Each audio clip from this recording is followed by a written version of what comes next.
First story.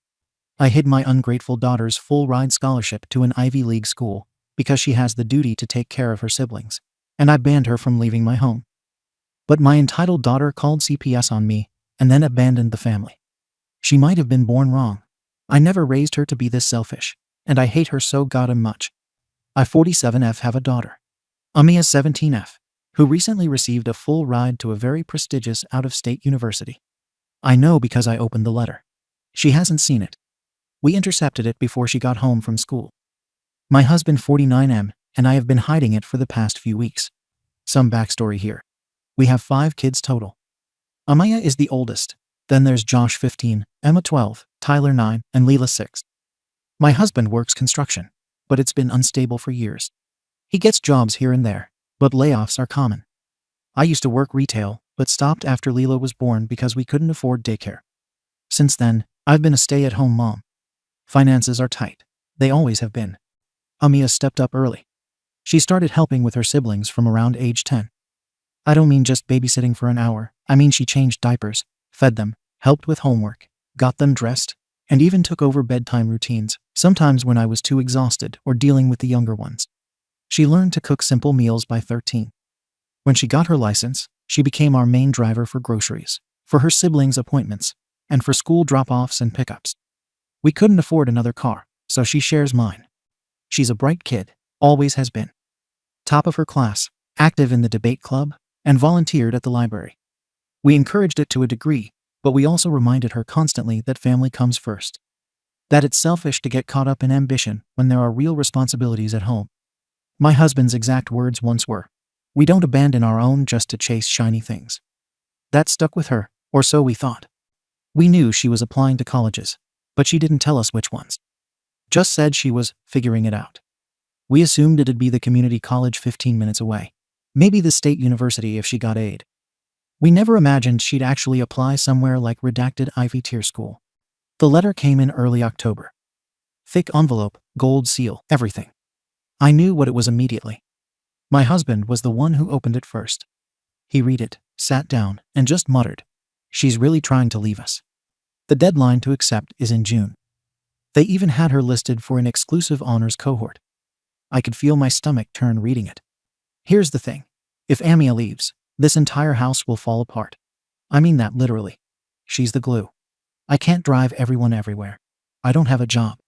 My husband's work is inconsistent. The younger kids rely on her for emotional support too. She's more of a second mom than a sister. They come to her when they're scared or need help with something. Even the teachers at their school call her when there's an issue before they call us. That's not an exaggeration. She's also the only reason Josh isn't flunking algebra. Emma has anxiety and gets panic attacks. Amaya's the only one who can calm her down. Tyler has trouble focusing and needs help staying on task for his homework. Leela cries when Amia leaves the house for more than a few hours. That's how close they are. If she goes off to this school, everything changes.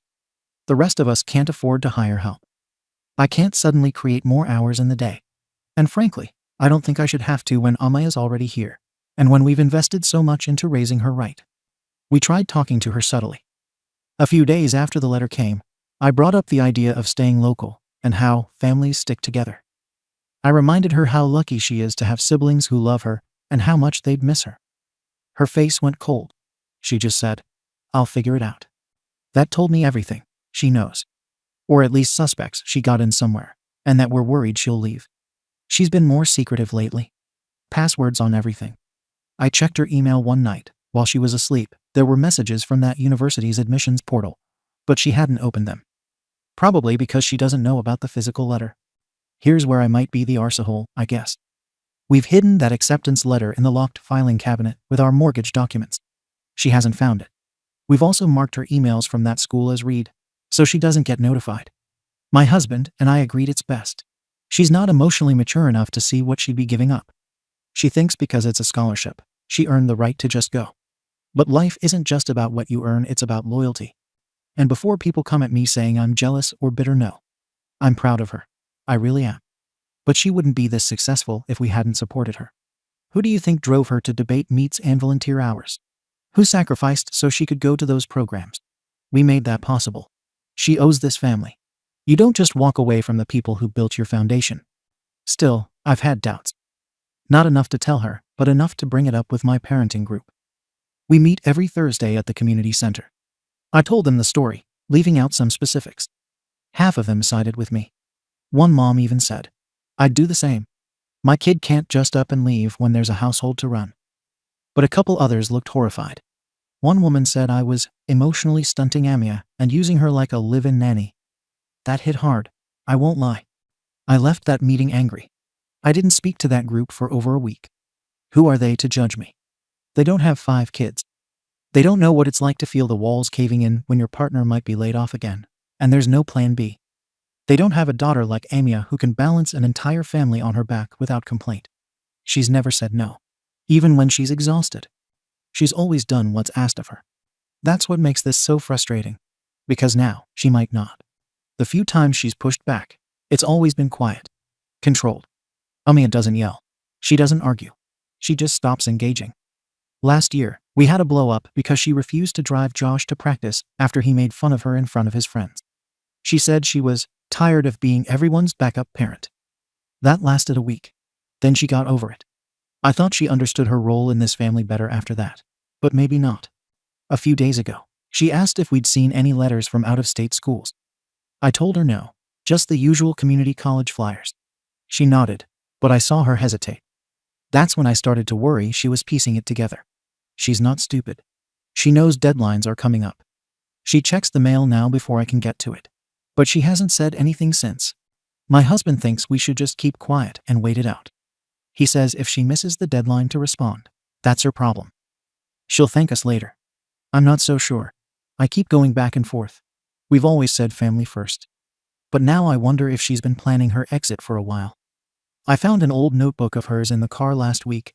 It had a budget written out, notes about FAFSA, dorm essentials, and even a list of cities she'd like to live in someday. None of them are here. She's been living in this house, eating our food, and using our car, all while dreaming about how fast she can leave. Like we're just some stepping stone until she finds something better. I can't pretend that doesn't feel like betrayal. You don't raise a child for 17 years, pouring everything into them, only for them to act like they owe you nothing. I brought this up to my sister, who has always had opinions about how we parent. She told me straight up I was being controlling and unfair. She said we're sabotaging Amaya's future out of fear. She even offered to help Amaya apply again next year, if we mess this up for her. That's not going to happen. If Amia wants to try again later, she can, but under our roof, while contributing. I don't think my sister understands how serious this is. This isn't about a vacation or some internship. If Amia leaves, we're screwed. My husband can't be 2 places at once. I can't go back to work unless someone is here for the kids. We're already 2 months behind on utilities. Groceries have been tight.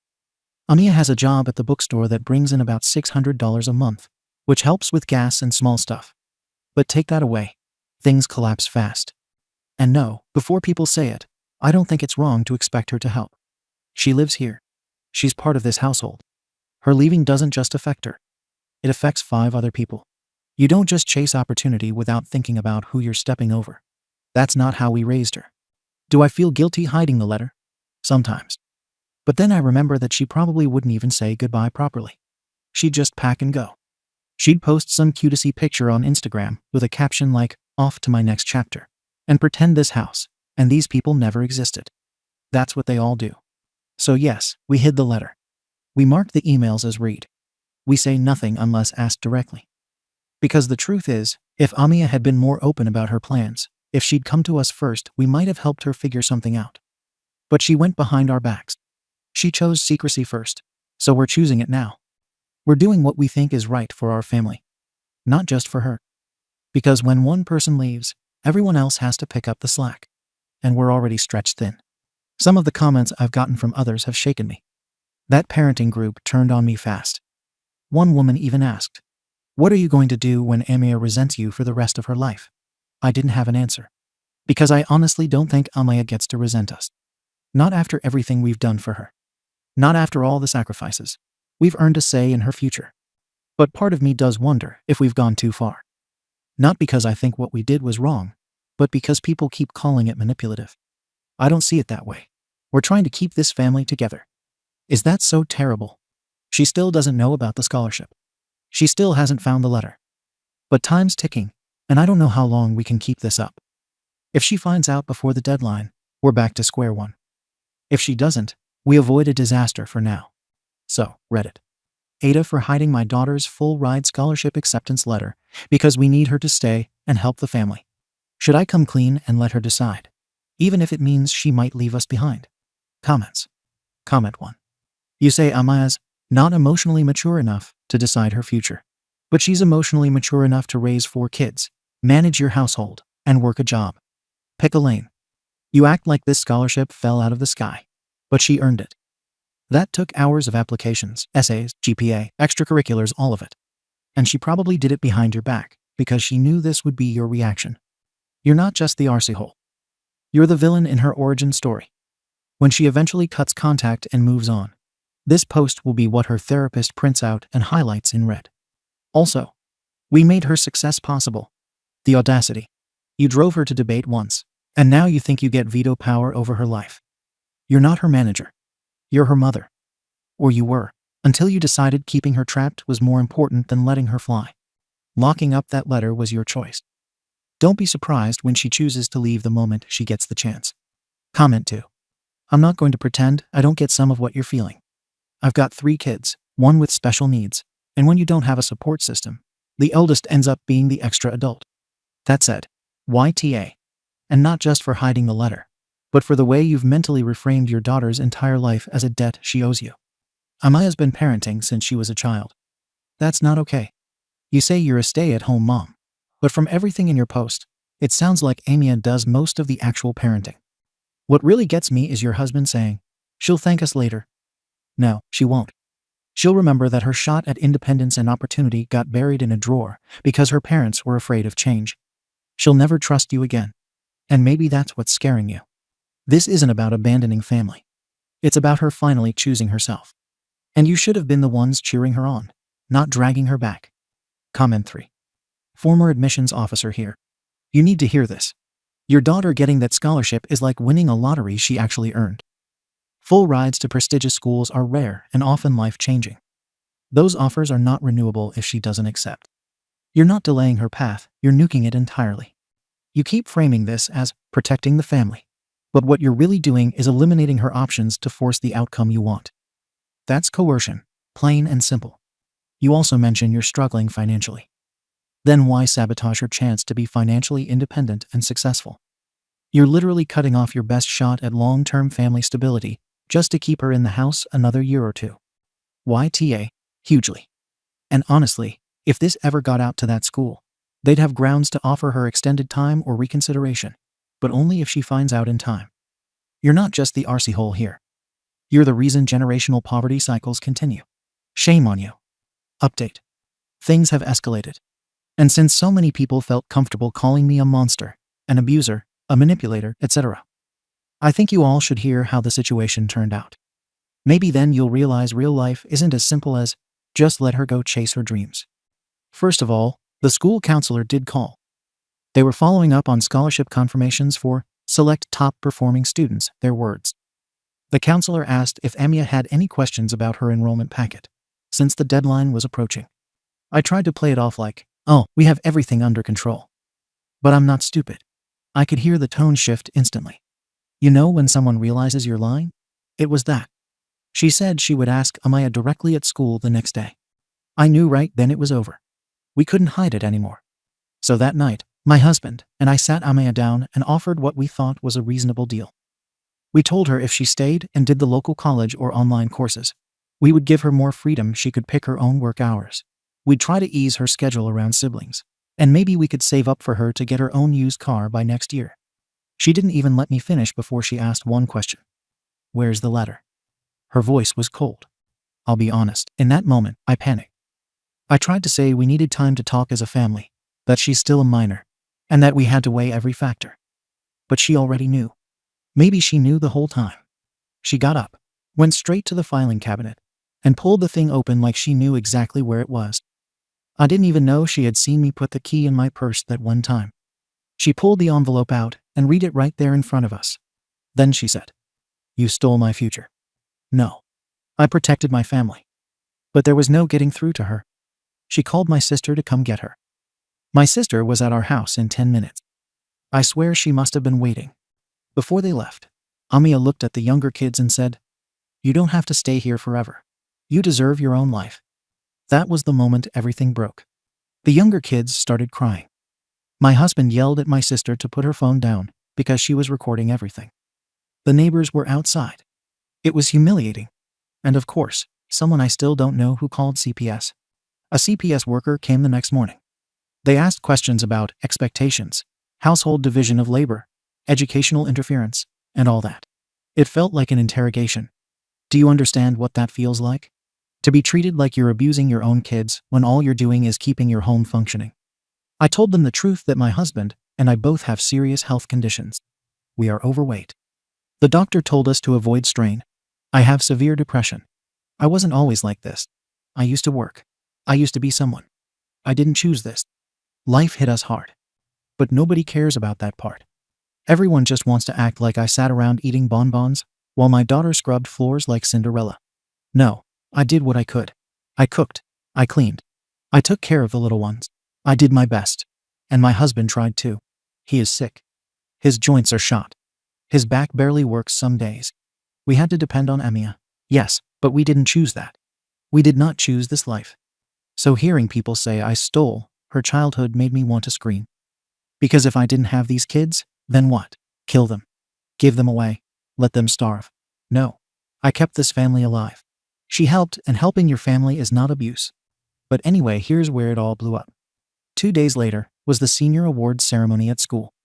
We didn't even want to go, but the kids wanted to. As soon as we walked in, someone, I'm assuming the counselor, told the announcer about Amea's scholarship, which she had already accepted through her sister's help. So they announced it publicly. Spotlight. Applause. People cheering. Everyone is looking at us. And Amia didn't even look at us. She just hugged my sister, like we were strangers. I could feel everyone's judgment like heat lamps on my back. I've never felt so exposed in my life. The younger kids are cold toward us now. They think we're the villains. My son told me I was controlling. My 12-year-old said I used Amia. They don't understand. They are children. They will understand when they're adults and struggling and realize nobody helps you except family. But Amia? No. She's too far gone. She came back to my house to pick up her stuff and left that night. She hasn't come back. She didn't hug us. Didn't say thank you. Didn't say goodbye. She just walked out. Like we meant nothing. And maybe what hurts the most is that she was born wrong somehow. Because I have other kids who still love me, who understand the meaning of sacrifice. But her, she chose herself. And now she gets to run off and play smart girl college princess, while the rest of us fix the mess she left. You all can call me the arsehole again. I'm sure you will. But tell me, what was I supposed to do? Just let the entire family drown so one girl could feel special. If that makes me the arsehole, then fine. I'm the arsehole. Happy? Comments. Comment 1.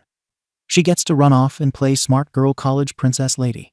You make it sound like she won a game show. She earned that scholarship. With her own goddamn work. While also raising your kids, holding a job, and keeping your house from collapsing. But I guess in your mind, it's betrayal. Cool. So was she supposed to get her degree in guilt studies while chauffeuring your other kids to therapy to undo the emotional labor she was forced into? Also, you locked her letter in a cabinet. That's next level petty. You're not a struggling mom. You're a plot device in a cautionary tale about why we need better child protection laws. And blaming her for abandoning the family she didn't leave. You pushed her out when you told her that love means being a slave to your bad decisions. She just finally stopped believing you. You got the life you built. And now your kids see it too. Comment 2. What's horrifying is how you still frame this as love. You genuinely think controlling Amea's life, intercepting her mail, hiding her future from her, and emotionally blackmailing her with family obligations is an expression of care. It's not. That's emotional abuse dressed up as sacrifice. You say your kids are starting to hate you. But they're not hating you for no reason. They're watching how you treat their sister, how you treat anyone who dares to have needs of their own. They're realizing love in your house comes with strings so tight they choke. And calling your daughter born wrong for choosing her own future. That's what tells me everything. You don't want to understand her. You want her to comply. Obedience over love. Silence over autonomy. She didn't betray you. She saved herself from you. And she'll be okay. I'm not so sure the rest of your family will be if you keep doubling down instead of taking a hard look at what you've done. Update. I don't know why I'm even writing again.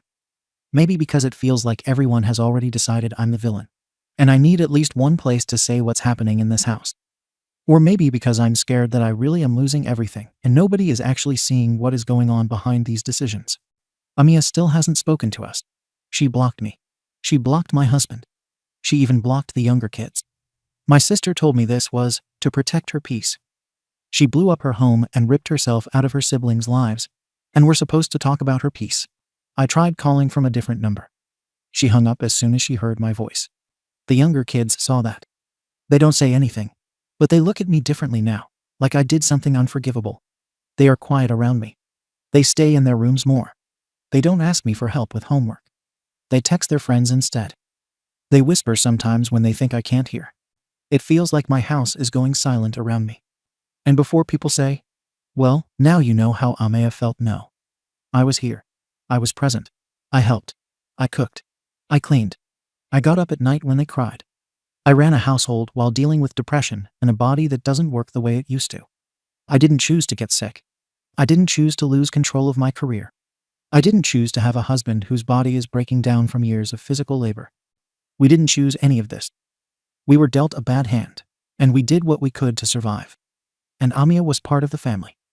Families survive together. That's how I was raised. That's how things are supposed to be. But apparently now survival is abuse. Responsibility is slavery. Asking your own child for support is stealing her life.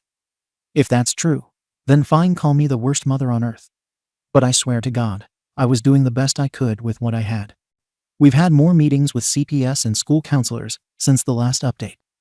They come into my home and speak to my children privately now. I can't be present. I sit in the living room and stare at the wall while strangers evaluate my family like a case file. And the financial situation is getting worse. Since Amia left, I've had to start picking up hours cleaning offices at night.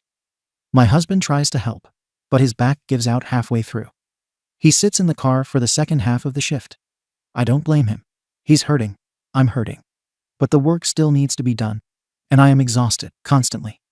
I come home and the sun is already coming up, and the kids need breakfast and school rides and someone to break up arguments and check homework. There is no time where I breathe. People assume I sit here doing nothing. I can't remember the last time I sat on the couch without a task in my hands. I miss the past.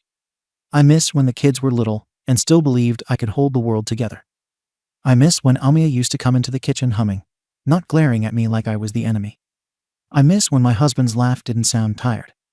I miss when I could get through a day without pain radiating down my spine.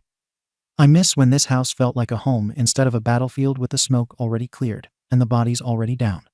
My oldest son, Josh, asked me last week why I made Amaya run. I told him I didn't make her do anything she chose to leave. He said, because you made everything her job. Then he walked away from me. I cried in the bathroom so they wouldn't hear. Emma barely speaks to us at all. She's always texting Amia now, I think through my sister's phone. Or maybe through a friend. I don't know. But she shuts the door when she does it. She looks at me like I ruined something that can't be fixed. The younger two still crawl into my bed some nights, so maybe they don't understand yet. But they will. They'll hear the stories. They'll see the version of me that everyone else tells. And they'll believe it. The worst part is that I tried to fix this. I even tried contacting the university myself, not to sabotage anything, but to ask if there was a way for Amaya to do her first year remotely. They told me, in very polite wording, that I have no legal access to her records, and that I should not attempt to interfere with her education again. Interfere. That word has been echoing in my head for days. I wasn't interfering. I was trying to hold my family together. But now I don't know what I have left to hold. My daughter is gone. My other kids are slipping. My husband is exhausted. I am exhausted. And every single person watching thinks this is somehow all my doing. That I wanted to break my own family. No one sees why I did what I did. No one sees how much I've sacrificed. No one sees that I am drowning. Everyone just sees Amia, the poor heroic girl who escaped. Maybe she did. But she left all of us underwater to do it. And now I'm afraid none of us will ever come up for air again. Comments. Comment 1. I want you to notice something. You describe Amia leaving as walking out.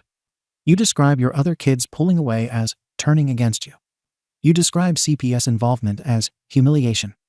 You describe the scholarship as abandonment.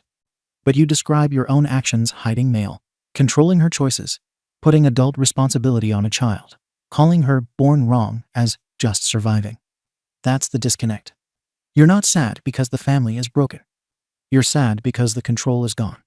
And grieving control feels like losing love when you don't know how to separate the two.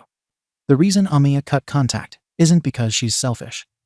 It's because you don't see her as her own person.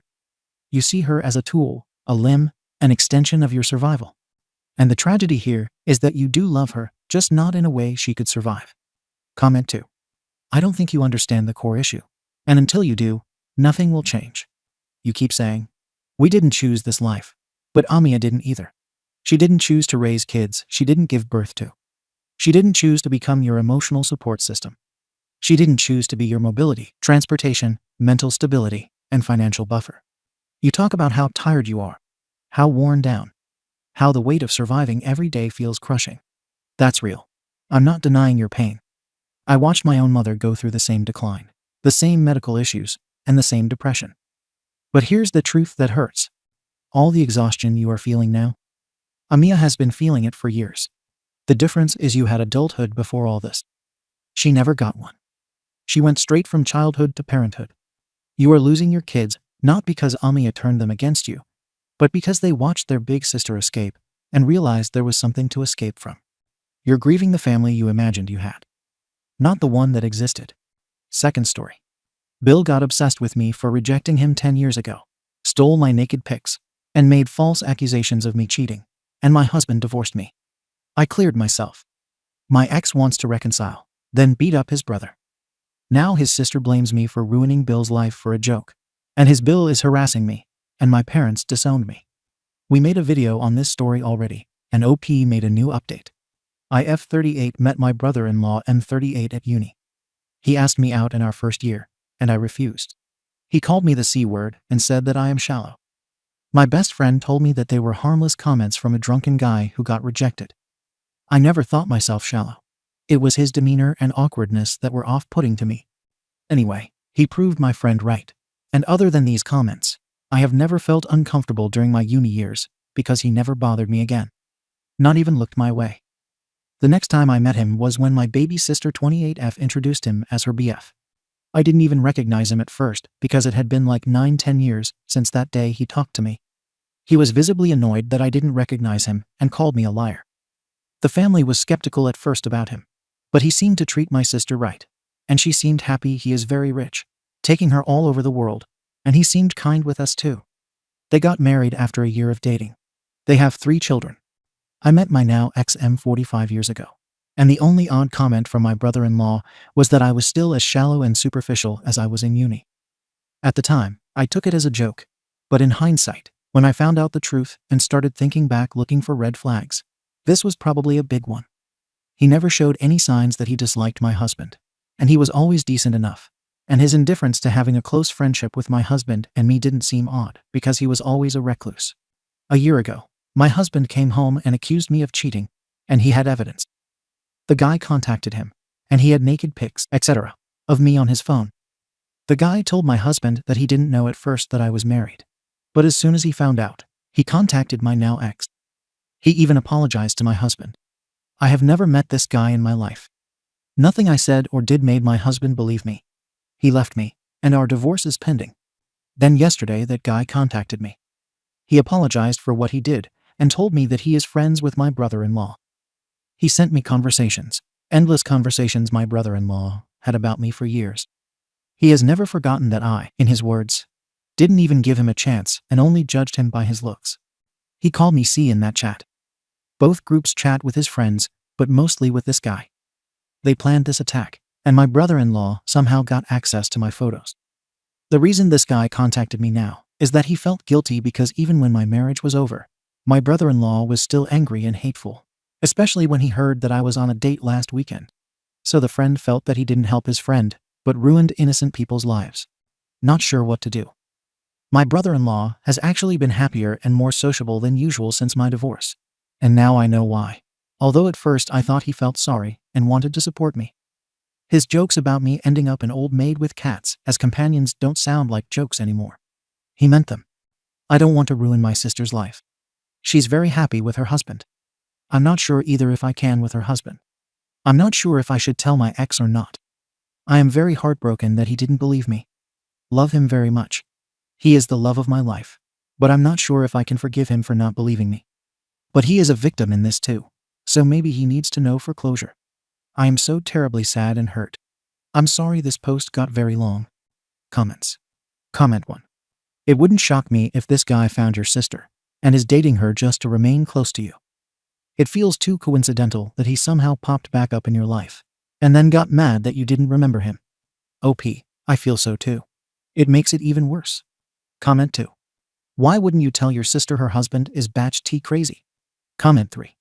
And seems weirdly obsessed with OP to the point their marriage might be a weird revenge fantasy for him. Comment 4. OMG, that's entirely possible.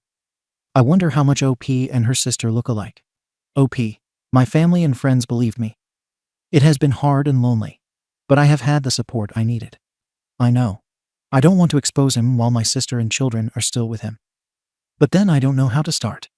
If she chooses to stay with him, then she's in danger that I put her in, and yet I can't help her. We are very close. She's the baby of the house. Updates from comments by OP.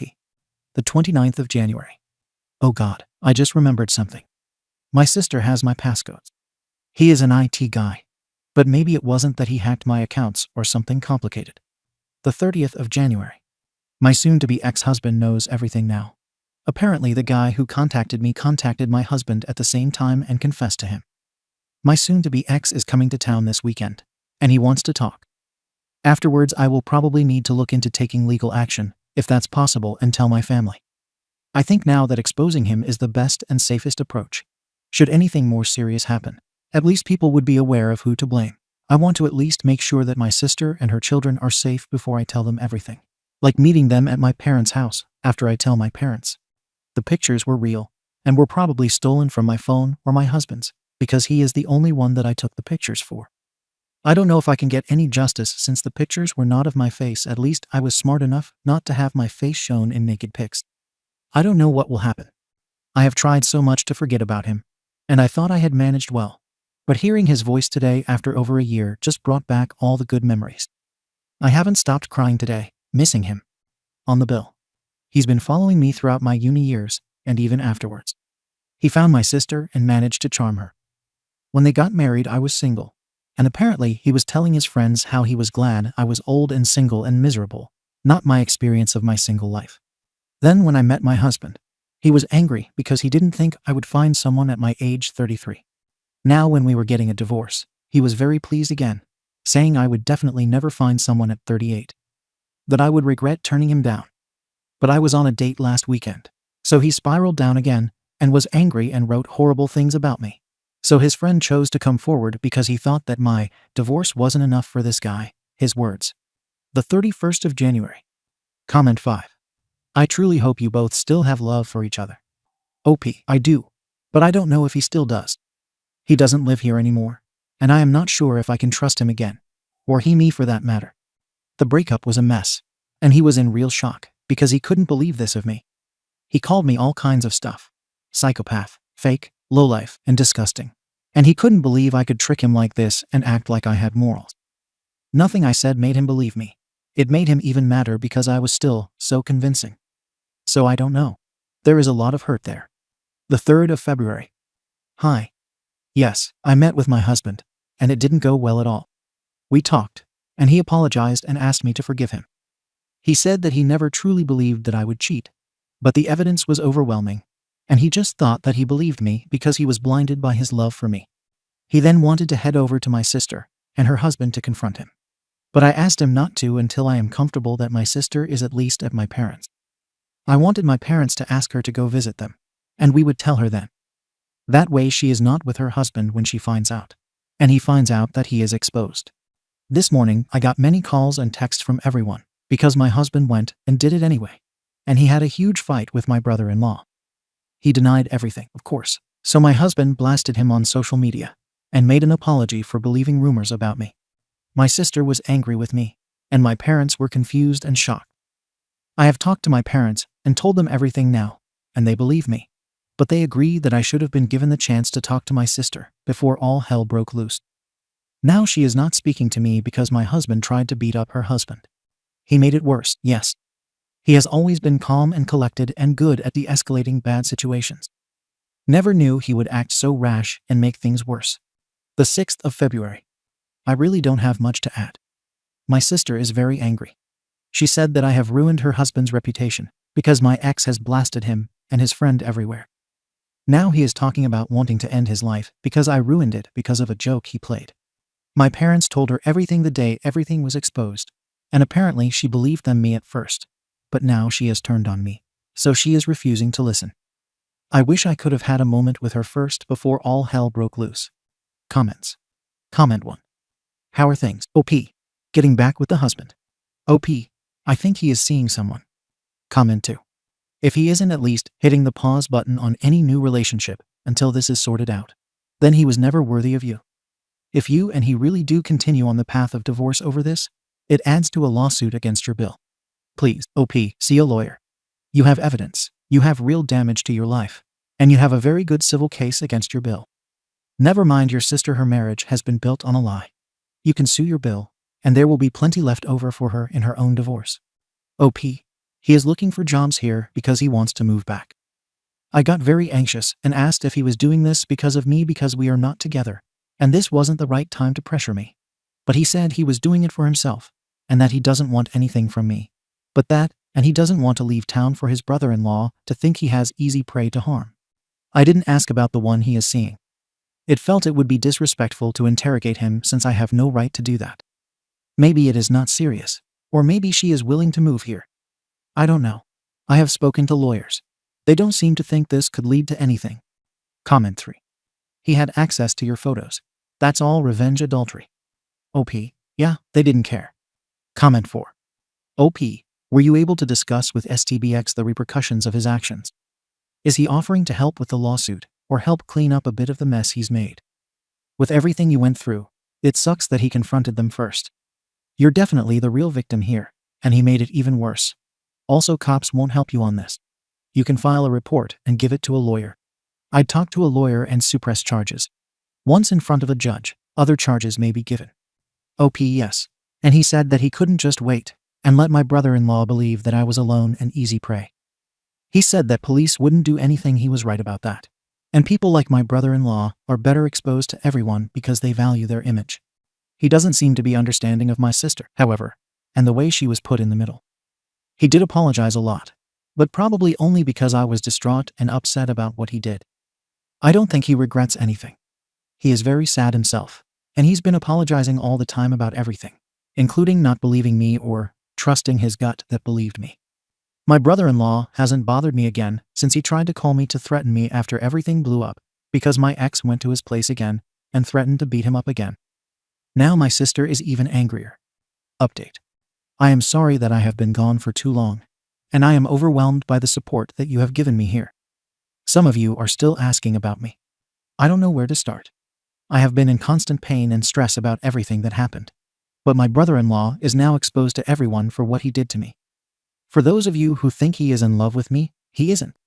He very much hates my guts and has done so since the day I rejected him.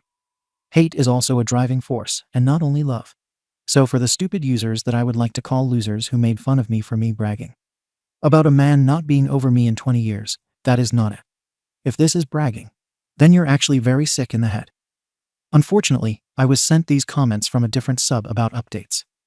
What a bunch of losers. I was in constant fear that my brother-in-law would be hurting my sister because of me, and I am not certain if he will. But that was the only reason I have been apathetic. I wasn't sure what the right step was with people like him. He has hidden his hatred so well for so long, so what more is he capable of? I didn't want my sister and her children to be the collateral damage. That's why I have been careful. I am sorry to disappoint you by not being the strong bad bee. I have other priorities. My sister and I finally talked. I love her and her children very much.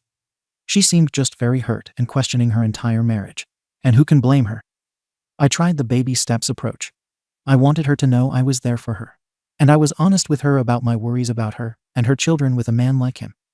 It worked for a while, and I was being hopeful, but something changed, and it probably had to do with her husband giving her an ultimatum. Divorce or cut your family off. She chose her marriage. It broke my parents and me, but I don't think we can do anything about it.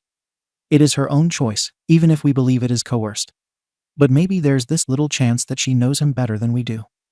There's the little hope that he is a better person towards his family. I am clinging on to that hope. She wrote to us telling us to forget she and her children existed, and that they will take legal action if we ever try to contact them. My brother-in-law deleted all his social media accounts, and his friends apparently all want nothing to do with him. I have heard he is planning on leaving the city because everyone knows what he did now, and he is having a hard time with it. He barely leaves the house, and he has been shamed, even at work. My ex-husband and I are moving on with a divorce.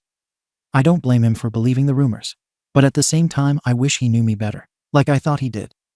That I would never do such a thing and cheat on him. I am so sorry that he moved back for me, and probably was hoping we could give it another chance, but I can't. He has apologized so many times and said so many times that he never truly believed the rumors. But I have started to think that our marriage wasn't strong enough to overcome a rumor. It is nobody's fault, but I thought our love was stronger than it actually was. I think we both thought that. I started dating a new guy a few weeks before all this started, after over a year of me not even being able to leave bed.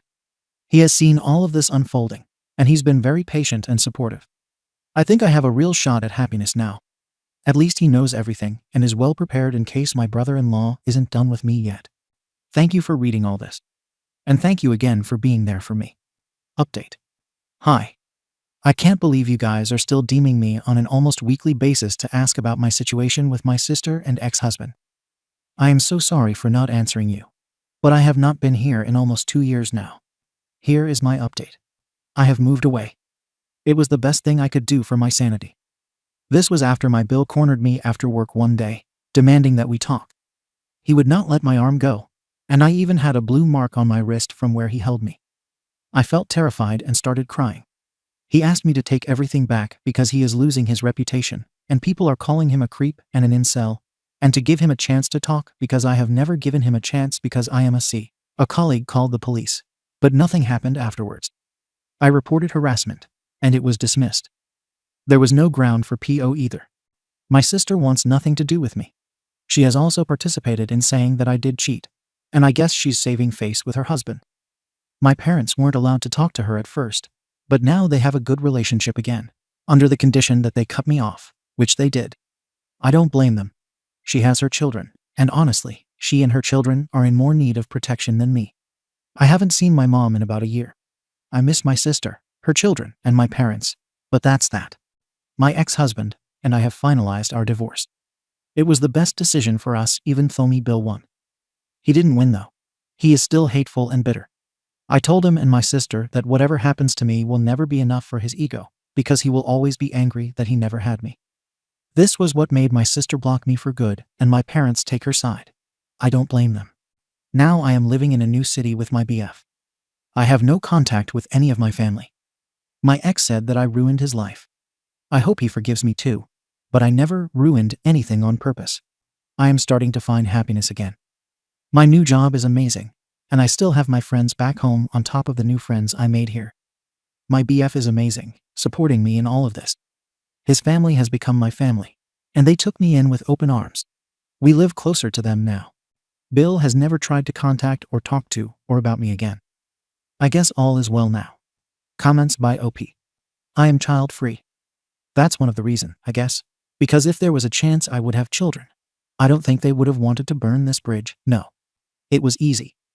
It was either that or my sister and her children are left to the mercy of a man that's capable of doing anything. I don't fault them. My mother especially. She knows I am strong. If OP would forgive their family, not my sister, but I would welcome my parents back. They are stuck between a rock and a hard place.